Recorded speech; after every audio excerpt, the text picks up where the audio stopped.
What's up guys, Curran Blevins. Thanks so much for tuning in to another Sunday video. If you don't know and you're new to the channel, every Sunday I release a fitness, family, or fun video right here. So make sure you subscribe. If you're already subscribed, hit the little button to be notified when the videos go live. But today, we're talking about the 5 most frequently asked questions that I get regarding intermittent fasting and the mistakes that you're probably making today.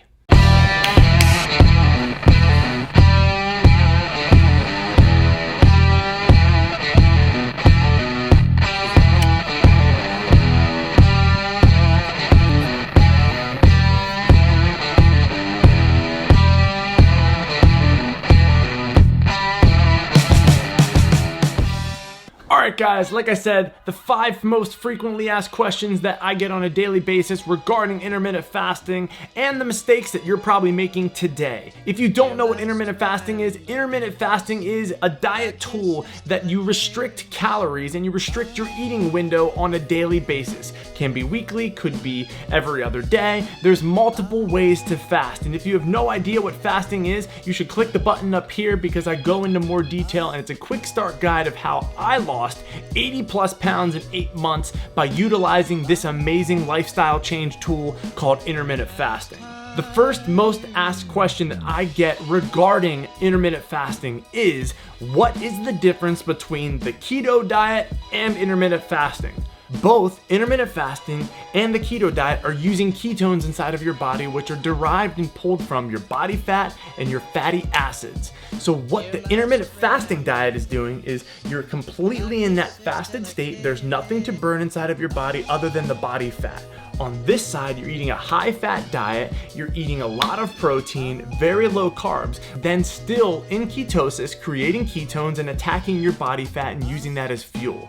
That is the similarities, but again, the difference is over here, you're eating something and there's calories present in your body versus intermittent fasting. There are absolutely no calories at all whatsoever in your body during your fasted state, but yet you're both creating ketones and eliminating body fat in both of these diets or lifestyle changes or diet tools. That's the difference. Calories, no calories. The second most commonly asked question that I get regarding intermittent fast, and a mistake that you're probably making every day without knowing it, is by putting any sort of cream, sugar, or artificial sweetener in your coffee in the morning, you're eliminating your body from being in a fast. Let's talk about these separately. Cream, then sugar. Cream. Any sort of cream, whole cream, almond milk, any sort of dairy whatsoever you're putting inside of your coffee causes a metabolic response. And if there's a metabolic response and an insulin level change, you are taking yourself out of a fast and eliminating your body from being in a fasted state. Sweeteners. Sugar. Obviously, there's an insulin response to sugar. That's an obvious one. We don't need to talk about that. Next, artificial sweeteners. But it's not sugar. It's not supposed to cause an insulin response, but it's been scientifically proven to have transient insulin changes in your body when intaking any sort of artificial sweeteners. So, if you're intaking artificial sweeteners in your coffee, black coffee, artificial sweeteners, aspartame, Splenda, anything like that in your coffee, you are taking yourself out of a fasted state, eliminating that fasted state. So no coffee should have sweetener or Splenda or artificial sweeteners or sugar or any sort of cream. Black is the way to go.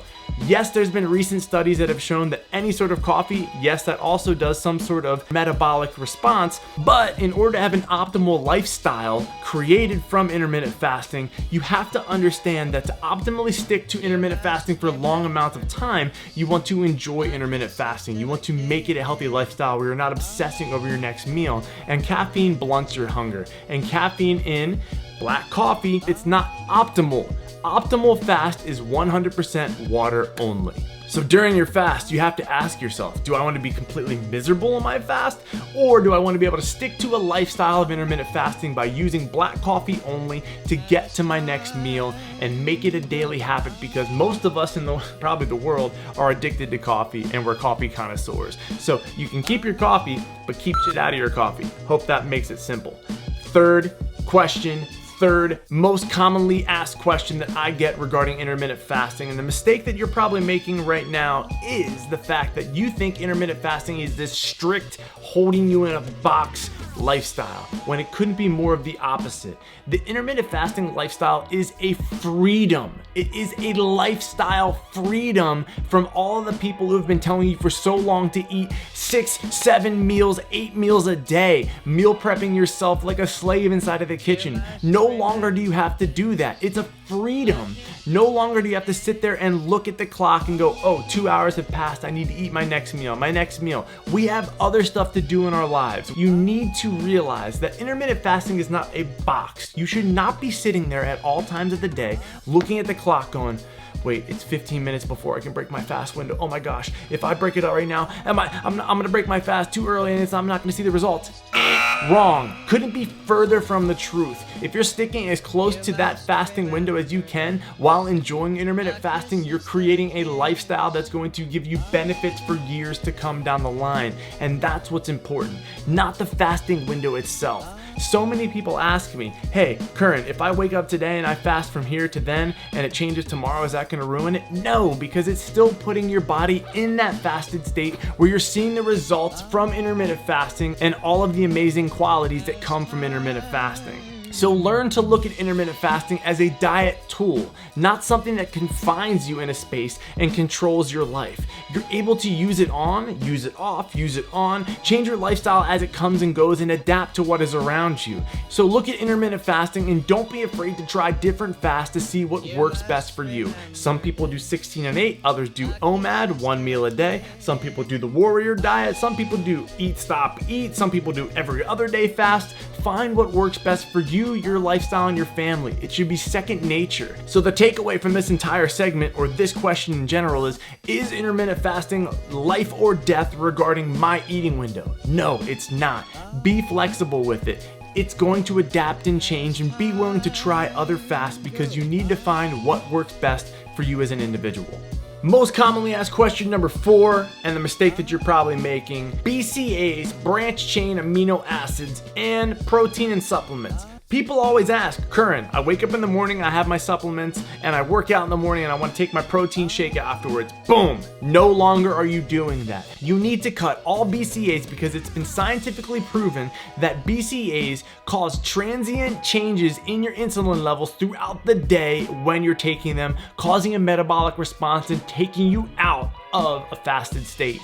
Same thing with protein, obviously. No scoop of protein is 0 calories. There's gonna be carbohydrates inside of your protein, there's gonna be protein inside of your protein, and there's gonna be sugar inside of your protein. So as I already said in this video, no sugar, no carbs, no protein at any time during your fasted state. So no longer can you have that post-workout protein shake. Wait, my body's gonna eat away the muscle. No, it won't. I promise you, stick to the facts. Push through, get to your eating window, and your body will be then fueled properly from the proper nutrition that you're feeding it during that time when you're breaking your fast. No supplements during this time. You need to understand no protein if you're working out in the morning and it's in your fasted time frame. No protein post-workout shake, and absolutely no BCAAs during that time frame right there. So that's a hard, tricky one for people to understand, but definitely one of the most commonly asked questions and mistakes people usually make, where they wake up in the morning, take their fish oil, take their multivitamin, take their X-Endurance, Extreme Endurance, take whatever sort of supplements they take on a daily basis in the morning with their coffee,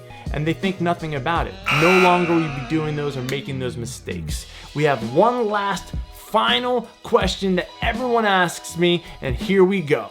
Question number 5, and the most common mistake that you're probably making with intermittent fasting is you're breaking your fast with the wrong shit. You do not understand that when you break your fast, you need to be forcing yourself to eat high volume, nutritious foods. You want to focus on as many single ingredient items as possible. Vegetables are key here, guys. You want your vegetable, your protein. You want to be eating the things that are going to satisfy all of the nutritious needs to refuel your body before you stuff your face with crap carbs and all of the things that you want to be shoving down your face after fasting. Do not deprive yourself of all of the nutrients your body needs to repair itself after all of the hard work you put in during your fast. You need to be feeding yourself the proper nutrients and not starve yourself of those nutrients nutrients because you just fasted and the first thing you want to put in your mouth is some sort of ice cream cone. You're not a dog, you don't need a treat. I've said it multiple times. Food is fuel and you have to change your mentality to that level so then when you're done fasting, you feed yourself the proper fuel to repair your body and give it what it needs to rebuild. So guys, that is the 5 most commonly asked questions that I get on a daily basis about intermittent fasting, do's and don'ts, / probably the common mistakes you're making right now if you're new to intermittent fasting.